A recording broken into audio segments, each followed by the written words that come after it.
Hello and good morning, all of you. Welcome to the Polity series, lecture number 4.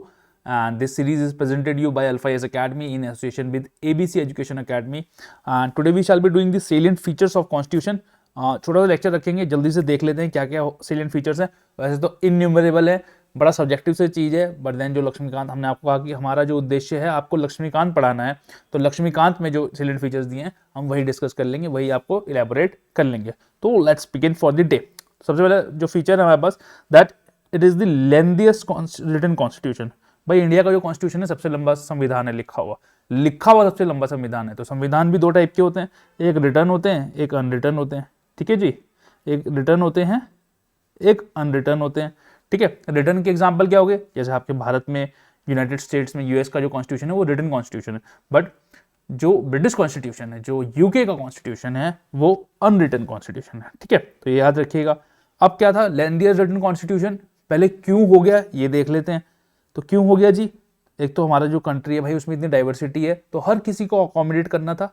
Accommodate करने के लिए diversity थी, तो हर किसी की राइट्स, हर किसी का लाभ देखते हुए उसको बनाया गया, इसलिए वो बल्कि हो गया, लेंदी हो गया. ठीक है, तो और जोग्राफिकल एरिया बहुत लार्ज है, तो लार्ज जोग्राफिकल एरिया. ठीक है, फिर जो पहले के लेजिस्लेशन थे जहाँ से कि कॉन्स्टिट्यूशन ने अपना आइडिया डिराइव किया, स्ट्रक्चरली वो डिराइव हुआ, जैसे गवर्नमेंट ऑफ इंडिया एक्ट 1935, वो भी बल्कि लेजिस्लेशन थे, इसकी वजह से भी वो बल्कि हो गया. ठीक है, उसके बाद हमारा जो है सिंगल कॉन्स्टिट्यूशन है. अब ऐसा तो है नहीं, देखो यूएस में क्या है, बेसिकली एक फेडरल कॉन्स्टिट्यूशन है और स्टेट्स अपना अलग वर्क करते हैं. वहाँ पे जो है फेडरेशन ऑफ स्टेट्स है, इंडिया जो है यूनियन ऑफ स्टेट्स है. आप समझिएगा, देखो फेडरेशन और यूनियन का मतलब क्या होता है, वहाँ के जो स्टेट है वो कभी भी बोल सकते हैं भैया हम चले, हमें नहीं रहना यूएस में. तो 50 स्टेट्स हैं यूएस में, वो आपस में आकर उन्होंने बोला चलो यार एक कंट्री बना लेते हैं यूएस. बट इंडिया जो है यूनियन ऑफ स्टेट्स है. इंडिया में जो है स्टेट्स के पास पावर नहीं है कि वो अपने आप भाई कल को कोई स्टेट बोलने लगे यार मेरे को इंडिया में रहना, मैं चल रहा हूँ, ऐसा नहीं है. ठीक है, तो इसके लिए सिंगल कॉन्स्टिट्यूशन बनाया गया जिसमें कि स्टेट्स को भी अकोमोडेट करना था, इसलिए भी वो लेंदी हो गया. ठीक है, और सबसे बड़ी बात भाई बहुत सारे लॉयर्स थे, लॉयर्स को तो बात करने की बहुत आदत होती है, तो कॉन्स्टिट्यूएंट असेंबली में बहुत सारे लॉयर्स थे, तो लीगल ल्यूमिनरीज बहुत ज़्यादा थे, इसलिए भी कॉन्स्टिट्यूशन बल्कि हो गया. ठीक है, ये थोड़ा सा मजाक का भी वो है, बट देन ये भी एक रीज़न है. ठीक है, तो लेंथिएस्ट रिटन कॉन्स्टिट्यूशन था, फ्लेक्सिबल था, इसलिए अमेंडमेंट होती गई. तो जब स्टार्ट हुआ था तब के समय में लगभग 395 आर्टिकल्स थे, 22 पार्ट्स थे एंड 8 शेड्यूल्स थे. आज के समय में 2019 का जो डाटा है हमारे पास 470 आर्टिकल्स हैं, 25 पार्ट्स हैं और 12 शेड्यूल हैं. ये वेरियस अमेंडमेंट से आते चले गए. ठीक है, ये थी बात किसकी, लेंथिएस्ट रिटन कॉन्स्टिट्यूशन की. ठीक है, अब ये लेंथिएस्ट इसलिए भी क्योंकि it has been drawn from various sources. तो जो अम्बेडकर जी थे उन्होंने इनफैक्ट ये बोला था कि the constitution of India has been made after ransacking all the constitution of the world. तो हमने दुनिया के सारे कॉन्स्टिट्यूशन देख लिए, पढ़ लिए, जो जो चीज़ें अच्छी थी वहां से उसको उठा लिया. ठीक है, तो वो वेरियस सोर्सेज से था. ठीक है, Japanese constitution, Weimar constitution, emergency provisions, जैसे फंडामेंटल राइट्स अमेरिकन कॉन्स्टिट्यूशन से ली गई हैं, डीपीएसपी आयरिश कॉन्स्टिट्यूशन से ली गई है, parliamentary form of government British idea है. ठीक है, तो अलग अलग जगह से अलग अलग चीजें ली गई हैं. ठीक है, लेकिन जो स्ट्रक्चरल पार्ट है वो गवर्नमेंट ऑफ इंडिया एक्ट 1935, तो एक सिंगल एक्ट है गवर्नमेंट ऑफ इंडिया एक्ट 1935 जिससे कि बहुत सारी चीजें ली गई हैं. ठीक है, तो हमने दुनिया के सारे कॉन्स्टिट्यूशन खंगाल लिए तब अपना कॉन्स्टिट्यूशन बनाया. ये बात मैं नहीं कह रहा हूँ, ये बात डॉक्टर अम्बेडकर ने कही थी. ठीक है, जो मेजर पार्ट्स हैं वो ब्रिटिश प्रैक्टिसेस हैं, जो लॉज हैं इनफैक्ट आज भी वो ब्रिटिश लॉज ही चल रहे हैं. ठीक है, तो हमारा बेसिकली आइडिया था कि जहाँ जहाँ से जो जो अच्छा मिले उसे उठाते चलो, उसे हमने उठा लिया. ठीक है, जहां से हमें जो अच्छा मिला उसको हमने वहां से उठा लिया. ठीक है, देन अगला क्या सेलिएंट फीचर है, it is a blend of rigidity and flexibility. भाई रिजिड और फ्लेक्सिबल दोनों का एक बहुत ही बेहतरीन मिक्सचर है, इसीलिए ये कॉन्स्टिट्यूशन आज के समय तक टिका हुआ भी है. अगर मैं आपको रिजिड कॉन्स्टिट्यूशन का एग्जाम्पल दूं तो उसका एग्जाम्पल है अमेरिकन कॉन्स्टिट्यूशन. उसका एग्जाम्पल क्या है, अमेरिकन कॉन्स्टिट्यूशन बहुत रिजिड है, बहुत डिफिकल्ट है उसको अमेंड करना. वहाँ पे जो आपका जो चीज़ें चाहिए या जो मेजॉरिटी चाहिए कॉन्स्टिट्यूशन चेंज करने के लिए, वो बहुत दिक्कत वाली बात. फ्लेक्सिबल की बात करूँ कि इजीली एक ऑर्डिनरी लेजिस्लेशन की तरह ही आप उसको अमेंड कर दे रहे हैं, तो उसका एग्जांपल हो गया ब्रिटिश कॉन्स्टिट्यूशन. ब्रिटिश कॉन्स्टिट्यूशन को आप इजीली अमेंड कर सकते हैं. ठीक है, इंडियन कॉन्स्टिट्यूशन की बात करूँ तो इंडियन कॉन्स्टिट्यूशन भी 2-3 तरीके से अमेंड किया जा सकता है. एक तो ऑर्डिनरी तरीके से वो होता है, ठीक है, ऑर्डिनरी तरीके से अमेंड हो जाता है. ठीक है, लेकिन वो अमेंडमेंट जो पर्टिकुलर आर्टिकल है, आर्टिकल 368 उसके अंदर नहीं आती.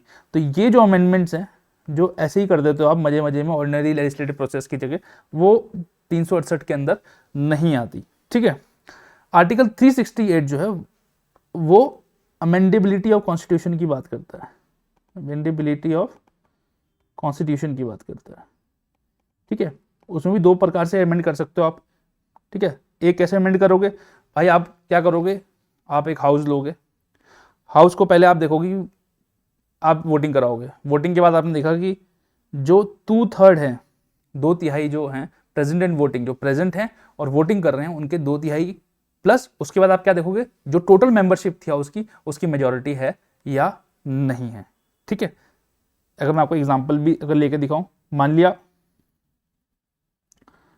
500 लोगों का एक हाउस है, तो मेजॉरिटी कितनी हो गई इसकी, 251 प्लस 400 लोग उस दिन प्रेजेंट है जिन्होंने वोट किया है, तो 2/3 ऑफ, चलो 300 ले लेते हैं, 3 से डिवाइड करने के लिए सही रहेगा। ठीक है, 200, तो क्या होने चाहिए, 200 लोग जो है फेवर में वोट किए होने चाहिए और 251 आपके पास टोटल वोट होने चाहिए। ठीक है, फेवर में, तब आप जो है उसको अमेंडमेंट मानेंगे। दूसरा जो अमेंडमेंट है, जो फेडरल स्ट्रक्चर, जो फेडरल फीचर्स हैं, जैसे इलेक्शन टू दी प्रेसिडेंट या इलेक्शन कमीशन या द मेथड ऑफ इलेक्शन, ये सब फेडरल फीचर्स हैं जिसमें कि स्टेट की भी इन्वॉल्वमेंट है, जिसमें कि स्टेट का भी एक स्टेक है, उन सबको जो है 2/3 of the present and voting, ठीक है, 2/3 of the present and voting and majority of the states ratify it. मान लिया 28 स्टेट्स हैं, तो उसमें से 15 स्टेट्स को वो रेटिफाई करना है, तब उसको अमेंडमेंट माना जाएगा। ठीक है, देन जो हमारा कॉन्स्टिट्यूशन है वो है तो फेडरल, बट यूनिटरी बायस है उसमें। सेंटर यूनिटरी बायस क्यों है, क्योंकि सेंटर के पास ज़्यादा पावर है। सेंटर के पास ज़्यादा पावर क्यों है, एक एग्जांपल तो उसका बहुत अच्छा है, इमरजेंसी के टाइम पे। इमरजेंसी के टाइम पे जो है, मान लिया आपने प्रेसिडेंट रूल लगा दिया आर्टिकल 3 से 56 के अंदर किसी स्टेट में, तो सेंटर के पास उसकी पावर आ गई, तो लेकिन स्टेट के पास पावर नहीं है। स्टेट ये नहीं कह सकता, कल को स्टेट नहीं कह सकता कि हम सेंटर की पावर को ओवरटेक कर रहे हैं, हमने अपना स्टेट रूल लगा दिया सेंटर में, ऐसा नहीं होता। ठीक है, तो इसलिए इंडिया का जो सिस्टम है उसको फेडरल सिस्टम विद यूनिटरी बायस बोला गया। ठीक है, तो उससे पहले आप देख लीजिए आर्टिकल 1 में इंडिया जो है, मैंने आपको पहले ही बताया कि फेडरेशन ऑफ स्टेट नहीं है, it is a union of state. वो जो है यूनियन है स्टेट्स का, फेडरेशन नहीं है, आपस में आके जुड़े नहीं है। एक भाग था, उसको हमने पूरा देश एक साथ है, अखंड है हमारा देश। ठीक है, तो अगर हम फेडरल फीचर्स की बात करें, तो फेडरल फीचर्स में जहाँ पे स्टेट, फेडरल का मतलब क्या होता है कि power is divided between centre and state. State in sense कि जो हमारे स्टेट्स हैं, जैसे गुजरात, महाराष्ट्र, उत्तराखंड, यूपी, पंजाब, ये क्या है, स्टेट्स हैं। तो फेडरल फीचर्स देखें तो डिवीजन ऑफ पावर्स हैं। भाई डिवीजन ऑफ पावर्स कैसे हैं, लिस्ट सिस्टम से, लिस्ट 1, लिस्ट 2, लिस्ट 3। लिस्ट 1 क्या है, यूनियन लिस्ट। लिस्ट 2 क्या है, स्टेट लिस्ट। लिस्ट 3 क्या है, कॉन्करेंट लिस्ट। 3 लिस्ट है। रिटन कॉन्स्टिट्यूशन है, लिस्ट में लिखा हुआ है भैया एग्रीकल्चर जो है स्टेट सब्जेक्ट है, ज़्यादा आप हो हवाईबाजी नहीं करोगे, लेकिन सेंटर के पास अपने तरीके रहते हैं। ठीक है, उन्होंने कहा कि कॉन्ट्रैक्ट फार्मिंग तो सेंटर का सब्जेक्ट है। ठीक है, तो ऐसे चलता रहता है। देखो प्रॉब्लम जो है ना, स्टाइल होता है, इसलिए लॉ जो है बड़ा ही इंटरेस्टिंग सब्जेक्ट है, इसलिए लॉ एवर इवॉल्विंग है। लॉ लिख दिया वो सफाइस नहीं करता किसी चीज़ के लिए, आपको लॉ को इवॉल्व करना है। सोसाइटी की जो डिमांड्स हैं उसको देखो, लॉ सोसाइटी के लिए है। ठीक है, अगर वो सोसाइटी को कैटर नहीं कर पा रहा है तो उस लॉ का कोई मतलब है नहीं। ठीक है, तो सेंटर अपना तरीका ढूंढता है, फिर सुप्रीम कोर्ट उसमें अलग रीजनिंग देता है, लोगों की अलग रीजनिंग देती है। खैर बहरहाल वापस आते हैं, supremacy of the constitution. Constitution supreme है। ठीक है, कॉन्स्टिट्यूशन से ऊपर कुछ नहीं है इस देश में, पार्लियामेंट भी नहीं है, सुप्रीम कोर्ट भी नहीं है। Supremacy of the constitution, this is the federal feature. Then rigidity of the constitution, that means you can not amend the constitution easily, आप कॉन्स्टिट्यूशन को इजिली अमेंड नहीं कर सकते। देन इंडिपेंडेंट जुडिशरी, जुडिशरी जो है इंडिपेंडेंट है। ठीक है, और ये बेसिक स्ट्रक्चर में भी आता है, जो केशवमन भारती में basic structure doctrine lay down करी सुप्रीम कोर्ट ने, उसमें बोला कि इंडिपेंडेंट जुडिशरी, इंडिपेंडेंट जुडिशरी ही बेसिक स्ट्रक्चर का वो पार्ट है जिससे कि नेशनल जुडिशियल अपॉइंटमेंट कमीशन को स्ट्रक डाउन कर दिया था। भाई पार्लियामेंट ने मेहनत करके एनजीएसी जो कि कॉलेजियम सिस्टम को हटाता, उसे पास किया और सुप्रीम कोर्ट ने उसको ब्रूट मेजॉरिटी से, एक जस्टिस से जो कि उसके फेवर में थे। ठीक है, बट देन उसके अलावा उन्होंने उसको स्टक डाउन कर दिया। और बाई कैमरलिज्म है। बाई कैमरलिज्म कैसे, बाई कैमरलिज्म मतलब लोकसभा है, राज्यसभा है। लोकसभा क्या है, हाउस ऑफ पीपल। ठीक है, राज्यसभा क्या है, स्टेट्स का रिप्रेजेंटेशन, स्टेट्स को रिप्रेजेंट करता है। ठीक है, ऐसा कुछ नहीं है। तो इसलिए सरकार का जो आइडिया रहता है वही रहता है कि यार हमें लोकसभा में तो मेजोरिटी चाहिए चाहिए, हमें जो है राज्यसभा में मेजोरिटी चाहिए किसी भी बिल पास करने के लिए, इसलिए वो जो स्टेट्स का भी ख्याल रखते हैं। नहीं तो उनका क्या है, उन्होंने कहा कि चलो भाई इस लोकसभा में मेजोरिटी आ गई, अपना ऐश करते हैं, ऐसा नहीं होता। तो कितना ब्यूटीफुल है, आप जो है ब्यूटी को निखारिए या आप जो अप्रिशिएट करिए ब्यूटी को इंडियन कॉन्स्टिट्यूशन की, कितना बेहतरीन तरीके से बनाए, और आप भी कुछ एक दिन ऐसा बेहतरीन डॉक्यूमेंट या बेहतरीन पॉलिसी बनाइएगा। यूनिटरी फीचर्स क्या है? सिंगल कॉन्स्टिट्यूशन है, अलग अलग कॉन्स्टिट्यूशन नहीं है, स्टेट का अलग नहीं है, यूनियन का अलग नहीं है। स्ट्रॉन्ग सेंटर है, जैसे ही आप स्ट्रॉन्ग सेंटर के पास पावर है, आप प्रेसिडेंट रूल लगा सकता है, नेशनल इमरजेंसी लगा सकता है। इंटीग्रेटेड जुडिशरी है, इंटीग्रेटेड जुडिशरी मैं आपको 2 मिनट में समझाता हूँ इसके बाद। इंटीग्रेटेड जुडिशरी का मतलब क्या होता है, ठीक है। Governor is appointed by the centre. फिर ऑल इंडिया सर्विसेज है, ठीक है। ऑल इंडिया सर्विसेज क्या है? एक आईएएस क्या है, रिक्रूट कौन कर रहा है उसको? सेंटर। वर्क कहाँ कर रहा है वो? स्टेट में। कैडर कहाँ से, कैडर कहाँ मिलता है आपको? स्टेट का कैडर मिलता है, ठीक है। तो यही है, और इमरजेंसी प्रोविजंस तो है। तो ये सब यूनिटरी फीचर्स हैं, याद रखिएगा, ये पूछ लेता है। Then parliamentary form of government है, ठीक है भाई। पार्लियामेंट्री फॉर्म ऑफ गवर्नमेंट का मतलब 2 टाइप की गवर्नमेंट होती है। डेमोक्रेटिक फॉर्म की बात कर रहा हूँ, फिर तो मोनार्की, ऑटार्की, ऑटोक्रेसी तो अलग बात हो गई। एक होता है पार्लियामेंट्री फॉर्म ऑफ गवर्नमेंट, एक होता है presidential form of government. Parliamentary form of government जो है वो हम ब्रिटिश आइडिया है, ब्रिटेन में पाई जाती है। प्रेसिडेंशियल फॉर्म ऑफ जो गवर्नमेंट है वो यूएस में पाई जाती है, ठीक है। जो प्रेसिडेंशियल फॉर्म ऑफ गवर्नमेंट है वो टोटल सेपरेशन ऑफ पावर में बिलीव करती है। वो बोलती है कि एग्जीक्यूटिव लेजिस्लेचर अलग अलग हैं, साथ में काम नहीं करेंगे, अलग अलग हैं। दोनों काम देश हित के लिए करेंगे लेकिन अलग अलग काम करेंगे। जो कैबिनेट भी आएगी प्रेसिडेंशियल फॉर्म ऑफ गवर्नमेंट में, वो लेजिस्लेचर से नहीं आएगी, वो अलग ही बंदे रहेंगे, वो साथ में अपने बंदे लेके आते हैं, जैसे उनका काम खत्म वो निकल लेते हैं, ठीक है। बट जो पार्लियामेंट्री फॉर्म ऑफ गवर्नमेंट है उसमें क्या होता है, जो आपके कैबिनेट मेंबर्स आते हैं वो लोकसभा या राज्यसभा के मेंबर होते हैं। जैसे कि आप अगर कैबिनेट में बोलो नितिन गडकरी जी क्या है? लोकसभा के भी मेंबर है। अनुराग ठाकुर जी लोकसभा के भी मेंबर है। नरेंद्र मोदी जी तो पीएम हिमसेल्फ बनारस से इलेक्शन लड़के आते हैं, खुद एमपी हैं, ठीक है। अगर बाई चांस कोई इलेक्ट नहीं हो पाता है या कोई जीत के नहीं आ पाता है तो उसको राज्यसभा से ले आते हैं, जैसे माननीय अरुण जेटली जी को लाया गया था, ठीक है। तो क्योंकि कैबिनेट, देखो एग्जीक्यूटिव में आपको ब्रिलियंट माइंड्स तो चाहिए, ठीक है, क्योंकि डे टू डे भाई लेजिस्लेचर तो क्या है कि वो लॉ बना रहा है, नो डाउट उसकी अपनी पावर है, बट डे टू डे जो वर्किंग है देश की वो कौन देखेगा? वो एग्जीक्यूटिव देखेगा। तो एग्जीक्यूटिव के लिए मैं आपको बहुत सही बंदे चाहिए, ठीक है। तो पार्लियामेंट्री फॉर्म में कहाँ से आएंगे? लेजिस्लेचर से आएंगे। प्रेसिडेंशियल में तो वो अपनी टीम लेके आ जाते हैं, मैं उसमें तो अपने भाई बंद भी ले आ सकता हूँ, दोस्त वोस्त ले आए अपने, ठीक है, 2-4 दोस्तों को इकट्ठा कर दिया, शाम को पार्टी चल रही है प्रेसिडेंशियल फॉर्म में, ठीक है। तो ऐसा नहीं है, बट देन ऐसा कुछ नहीं है, बुराई किसी में नहीं है, दोनों अपनी जगह ठीक है। फीचर्स देख लेते हैं जल्दी से पार्लियामेंट्री फॉर्म के। नॉमिनल एंड रियल एग्जीक्यूटिव होगा। नॉमिनल एग्जीक्यूटिव कौन है? हमारे राष्ट्रपति जी। रियल एग्जीक्यूटिव प्रधानमंत्री जी। President, nominal is president, real is prime minister. Collective responsibility है किसकी? हाउस ऑफ पार्लियामेंट की, सॉरी एग्जीक्यूटिव की पार्लियामेंट के प्रति, ठीक है। जवाबदेही है, आप जो भी काम करेंगे, देख रहे हो ना क्वेश्चन आवर्स होते हैं, क्वेश्चन पूछे जाते हैं, आपने ये क्यों किया? अब ये वो हाइडेनबर्ग रिपोर्ट आ गई, ठीक है, बजट का सेशन हुआ, अगले दिन वहाँ संसद चलने ही नहीं दी विपक्ष ने कि आपने जो है एक पर्टिकुलर कॉर्पोरेट ग्रुप को बहुत फायदा दे दिया। तो देखो अलग अलग इंप्लीकेशन है, उसको समझना चाहिए। विपक्ष तो एक मजबूत लोकतंत्र के लिए एक मजबूत विपक्ष होना बहुत जरूरी है, ठीक है, ये याद रखिएगा। Then ministers are the member of legislature, leadership of PM और स्टेट में चीफ मिनिस्टर, और dissolution of lower house. Lower house dissolve होता है, हमारे राज्यसभा डिसॉल्व नहीं होता। 2/3 of the member retire every second year. अब यूके में जो पार्लियामेंट्री फॉर्म ऑफ गवर्नमेंट है उससे भी हमारा जो है थोड़ा सा, हम बोलते हैं कि हम अलग तो करना ही था हमें, तो हमने कहा 2-3 चीजें हम अलग कर लेते हैं। एक तो जो यूके की पार्लियामेंट है वो सोवरेन है, वो सबसे ऊपर है, उससे ऊपर कुछ नहीं है। बट इंडिया की जो पार्लियामेंट है वो सोवरेन नहीं है, ठीक है। यूके में जो हेड है, नॉमिनल हेड है, वो हेरिडिटरी है। वहाँ की क्वीन, अब क्वीन की डेथ के बाद वहाँ किंग चार्ल्स आ गए, तो किंग है, हेरिडिटरी हेड है। बट यहाँ इलेक्टेड हेड है, राष्ट्रपति भी चुन के आते हैं, तो इसलिए हम लोग रिपब्लिक हैं एक टाइप के, यहाँ पे इलेक्टेड हेड है। तो इस संदर्भ में हम लोग डिफर करते हैं किससे? यूनाइटेड किंगडम से। अगली बात करते हैं parliamentary sovereignty and judicial supremacy. देखो हमने क्या बोला, देखो अम्बेडकर जी ने क्या बोला कि यार भाई हमने सारे संविधान देख लिए हैं और जो जो अच्छी चीजें हैं वो सारी उठा ली हैं, तो अच्छी चीजें हमने वाकई सारी उठा ली थी। तो पार्लियामेंट्री सोवरेनिटी कहाँ का कॉन्सेप्ट है? ये ब्रिटिश पार्लियामेंट का कॉन्सेप्ट है। मैंने क्या बताया आपको, पार्लियामेंट सुप्रीम है, और जुडिशियल सुप्रीमेसी कहाँ का कॉन्सेप्ट है? वो अमेरिकन सुप्रीम कोर्ट जो है वहाँ सुप्रीम है। बट इंडिया में ये है और नहीं भी, ठीक है। तो कैसे है, एक चीज होती है जुडिशियल रिव्यू। होता क्या है कि किसी भी पार्ट को, वैसे अमेंड तो पार्लियामेंट किसी भी पार्ट को कर सकती है, बट लेकिन वो ख्याल रखती है कि बेसिक स्ट्रक्चर को डिस्ट्रॉय ना हो, ठीक है।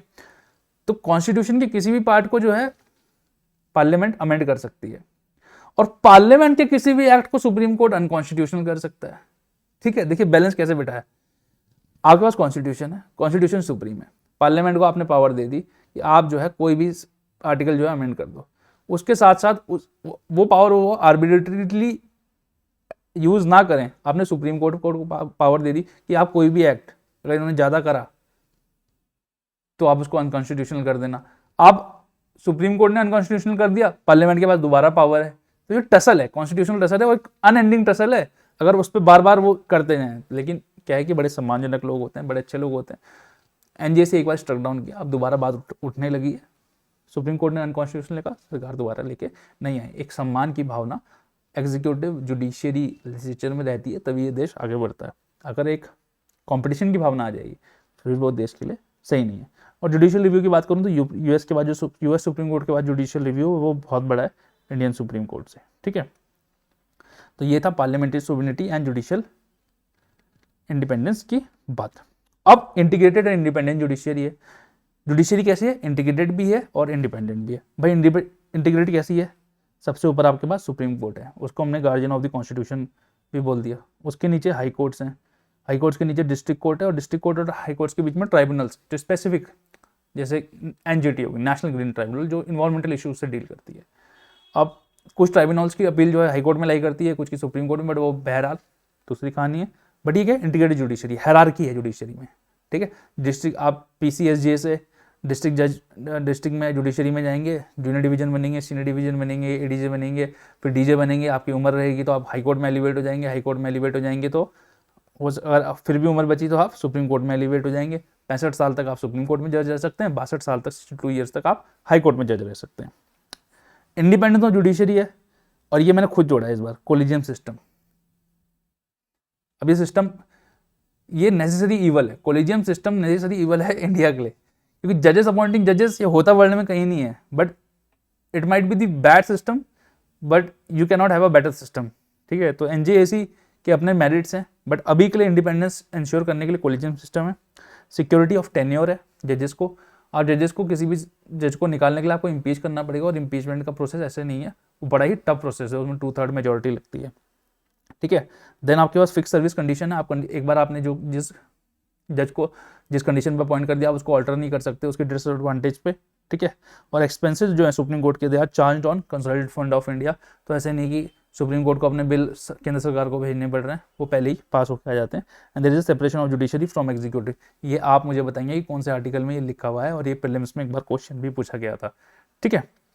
देन और क्या है हमारे पास, अभी तो ऊपर ऊपर की बात चल रही है। सिटीजन्स के पास क्या है, सिटीजन्स के पास फंडामेंटल राइट्स है, मौलिक अधिकार है, ठीक है। राइट टू इक्वालिटी है, right to freedom of speech expression liberty है, राइट टू एजुकेशन है, राइट अगेंस्ट एक्सप्लॉइटेशन है, right to freedom of religion है, कल्चरल एंड एजुकेशनल राइट्स है, एंड आर्टिकल 32 में राइट टू कॉन्स्टिट्यूशनल रेमेडीज। मतलब अगर कोई आपकी राइट फंडामेंटल राइट वायलेट होती है तो आप हाई कोर्ट और सुप्रीम कोर्ट जा सकते हैं कि ये जो है राइट मेरी वायलेट हो गई है, आप इसे सिक्योर करें। तो सुप्रीम कोर्ट और हाई कोर्ट का काम है कि वो आपकी जो राइट है फंडामेंटल राइट्स हैं उसको सिक्योर करेंगे, और उससे क्या होता है, पॉलिटिकल डेमोक्रेसी प्रमोट होती है, आर्बिट्री पावर्स जो है स्टेट की उस पर एक रोक लगती है, ठीक है। लेकिन ये याद रखिएगा, ये फंडामेंटल राइट्स हम आपको एक्सप्लेन बढ़िया से करेंगे बाद में, आज शॉर्ट में पढ़ लेते हैं। ये जो फंडामेंटल राइट्स हैं they are not absolute, they are subject to reasonable restriction, ठीक है। जैसे नेशनल इमरजेंसी के टाइम पे आर्टिकल 20 एंड 21 को छोड़ के बाकी राइट्स आपकी ली जा सकती हैं, ठीक है। अब बात करें डीपीएसपी की, director principle of state policy. ये नॉन जस्टिफाइबल है, मतलब ये नॉन जस्टिफाइबल का मतलब होता है कि आप इनके वायलेशन के लिए, या अगर स्टेट इनको पूरा नहीं करता तो आप कोर्ट नहीं आ सकते कि यार as a matter of right नहीं है, आप कोर्ट नहीं आ सकते, कोर्ट में जाके नहीं कह सकते कि स्टेट ने पूरा नहीं किया, ठीक है। बट ये क्या है, एक टाइप की मॉरल ऑब्लिगेशन है या मॉरल सुएशंस हैं, किसके लिए, स्टेट के लिए। स्टेट को बताता है कि आपको क्या क्या करना है, ठीक है। 3 हेड्स में इसको डिवाइड किया गया, सोशलिस्टिक, गांधीयन एंड लिबरल। ठीक है। इनफैक्ट एक मिनर्वा मिल्स का केस था, उसमें सुप्रीम कोर्ट ने कहा कि Indian constitution is founded on the bedrock of balance between fundamental rights and DPSP. ऐसे ही पार्ट 4A में डीपीएसपी है, पार्ट 3 में फंडामेंटल राइट्स है, ऐसे ही पार्ट 4A में फंडामेंटल ड्यूटीज है।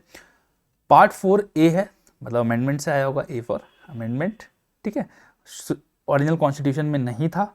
42nd कॉन्स्टिट्यूशनल अमेंडमेंट से 1976, जब 1975 से 77 तक इमरजेंसी रही, उस दौरान आए। सोन सिंह कमेटी की रिपोर्ट पे फंडामेंटल ड्यूटीज ऐड की गई थी। और उसके बाद 86 कॉन्स्टिट्यूशनल अमेंडमेंट एक्ट जो कि 2002 में हुआ, उसमें एक और फंडामेंटल ड्यूटी ऐड की गई, that was right to free and compulsory education.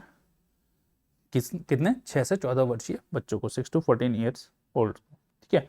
Then the next salient feature is that India is a secular state, और इंडिया में जो है positive concept of secularism follow किया जाता है, ठीक है। पॉजिटिव कॉन्सेप्ट, देखो वेस्टर्न जो कॉन्सेप्ट है सेकुलरिज्म का, वो ये है कि स्टेट और रिलीजन दोनों अलग अलग रहेगा। तो वहाँ स्टेट एंड रिलीजन मतलब चर्च जो है अलग अलग रहेगा, ठीक है। तो ये क्या है, नेगेटिव कॉन्सेप्ट है, ये इंडिया में फॉलो नहीं होता। इंडिया में सभी धर्मों को समान रूप से सम्मान दिया गया है, इक्वालिटी है रिलीजन की, सभी को इक्वल रिस्पेक्ट मिलती है, ठीक है। तो पॉजिटिव सेकुलरिज्म है इंडिया में, ठीक है। आर्टिकल 25 to 28 है, आर्टिकल 14 है, आर्टिकल 44 है, जो कि इन सब चीज़ों को इंश्योर करता है। जो कि कम्युनल डिवाइड था ब्रिटिश टाइम पे, सेपरेट इलेक्टोरेट से, उसको भी कॉन्स्टिट्यूशन में तोड़ा गया। And there is no reservation or representation on the basis of religion under the constitution, so that thing has been taken away. तो और स्टेट का कोई पर्टिकुलर रिलीजन नहीं है, India is a secular state. Secular जो word है वो शुरुआत में था, सेकेंड कॉन्स्टिट्यूशनल अमेंडमेंट 1976 से लाया गया। प्रियम्बल में भी ये बात की गई है कि that the constitution shall secure all its citizen of India liberty of equality, liberty of belief, faith and worship, ठीक है। तो इंडिया में जो है सभी धर्मों को समान रूप से देखा जाता है, स्टेट का कोई ऑफिशियल रिलीजन नहीं है, और आर्टिकल 25-28 फंडामेंटल राइट के रूप में आपके पास अवेलेबल है ही हैं, ठीक है। यूनिवर्सल एडल्ट फ्रेंचाइज मतलब 18 वर्ष से ऊपर जितने भी व्यक्ति हैं, उन सबको irrespective of their gender, region, religion, सबको वोट करने का राइट है। तो 18 वर्ष से ऊपर सभी व्यक्तियों को वोट करने का राइट है, राइट टू वोट है। एक्चुअली पहले 1988 तक जो है, पहले वोट करने की उम्र 21 ईयर्स थी। 61st कॉन्स्टिट्यूशनल अमेंडमेंट एक्ट 1988 से ये उम्र 21 ईयर्स से घटा के 18 ईयर्स कर दी गई, ठीक है। और ये एक इंक्लूसिव प्रिंसिपल है, ये ब्रॉड बेस्ड डेमोक्रेसी को रिप्रेजेंट करता है कि ज़्यादा से ज़्यादा लोगों को इंक्लूड कर पाए, ठीक है। देन सिंगल सिटीजनशिप है इंडिया में, सिर्फ एक ही नागरिकता। जैसे यूएसए में एक आप यूएस के सिटीजन तो है ही है, साथ ही साथ कोई स्टेट है, मान लीजिए फ्लोरिडा के भी एक सिटीजन है, तो वहाँ आपके पास डुअल सिटीजनशिप होती है, ठीक है। स्टेट की अलग, नेशन की अलग। बट इंडिया में आप सिर्फ भारतीय नागरिक हैं, you are a Indian citizen, आप किसी पर्टिकुलर स्टेट के नागरिक नहीं है कॉन्स्टिट्यूशन के अकॉर्डिंग, ठीक है। तो इसका आइडिया क्या था, to build a united and integrated Indian nation, ताकि जो पैरोक्लाइजेशन या पैरोकियल जो नेचर था या आइडियाज थे उसको दबाया जा सके, उसे एलिमिनेट किया जा सके। फिर इंडिया में इंडिपेंडेंट बॉडीज़ हैं जिनकी वर्किंग में जो है एग्जीक्यूटिव ज़्यादा इंटरफेयर कर ही नहीं सकता, except in some tidbit like their appointments, ठीक है। इलेक्शन कमीशन ऑफ इंडिया है, ठीक है, कितना बढ़िया काम करते हैं वो लोग, to ensure free and fair election कराने में कितना बड़ा योगदान रहता है उनका, ठीक है। Then controller and auditor general of India, जो कि कैग है, गार्जियन ऑफ पब्लिक पर्स, ठीक है। वो जो स्पेक्ट्रम था, 2G स्पेक्ट्रम स्कैम, वो जो उस टाइम के कैग थे श्री विनोद राय जी, उन्होंने निकाला था, ठीक है। तो खैर वो नंबर्स बहुत इन्फ्लेटेड आए बाद में, बट देन कैग का काम है कि जो पब्लिक मनी है उसको सिक्योर करे, जो एग्जीक्यूटिव है या सरकार है या वेरियस डिपार्टमेंट्स हैं या स्टेट है एज अ ओवरऑल, उसको अकाउंटेबल बनाता है कि आपका जो है जो मनी जो है आपकी जेब का नहीं है, ये पब्लिक का है और आप अकाउंटेबल हैं इसको सही तरीके से खर्च करने के लिए, ठीक है। देन आपका अपना प्यारा UPSC, union public service commission, संघ लोक सेवा आयोग, जो कि वेरियस रिक्रूटमेंट्स बहुत ही फेयर तरीके से एंड अनबायस्ड तरीके से करता है। इक्वालिटी ऑफ अपॉर्चुनिटी है सबको, ठीक है। ऐसा नहीं कि आपका ज़्यादा पैसा है तो आप यूपीएससी में सिलेक्शन ले लें। अनफॉर्चुनेटली बहुत जगह ये देखा गया स्टेट्स के एग्जामिनेशन में, जैसे उत्तराखंड में बात करूँ, वहाँ एक पटवारी का पेपर, वो पेपर ही लीक हो जाता है, very unfortunate situation. But then UPSC में कभी ऐसा देखने को नहीं मिला, ठीक है। और एग्जामिनेशन कंडक्ट करता है, और जो डिसिप्लिनरी जो प्रॉब्लम्स होते हैं, डिसिप्लिनरी मैटर्स होते हैं वेरियस पर्सनल और वेरियस सर्विसेज को लेके, उसमें वो प्रेसिडेंट को एडवाइस भी करते हैं। ऐसी स्टेट पब्लिक सर्विस कमीशन वो एग्जाम कंडक्ट करते हैं स्टेट की सर्विसेज के लिए एंड एडवाइस करते हैं गवर्नर्स को on disciplinary matters relating to various personnel employed in the services of state. Then emergency provisions है, इमरजेंसी प्रोविजंस यूनिटरी है, ठीक है। तो कोई एक्स्ट्राऑर्डिनरी सिचुएशन हो जाए तो उससे निपटने के लिए बनाए गए थे। तो 3 टाइप की इमरजेंसी है हमारे पास। पहली तो आर्टिकल 352 में दी गई है, उसको नेशनल इमरजेंसी बोलते हैं। 3 ग्राउंड्स पे ये लगाई जा सकती है, या तो वॉर हो, या एक्सटर्नल अग्रेशन हो, या आर्म्ड रिबेलियन हो। आर्म्ड रिबेलियन हो, पहले ये जो थी इंटरनल डिस्टर्बेंस थी, इसको चेंज करके नाम इसका आर्म्ड रिबेलियन किया गया।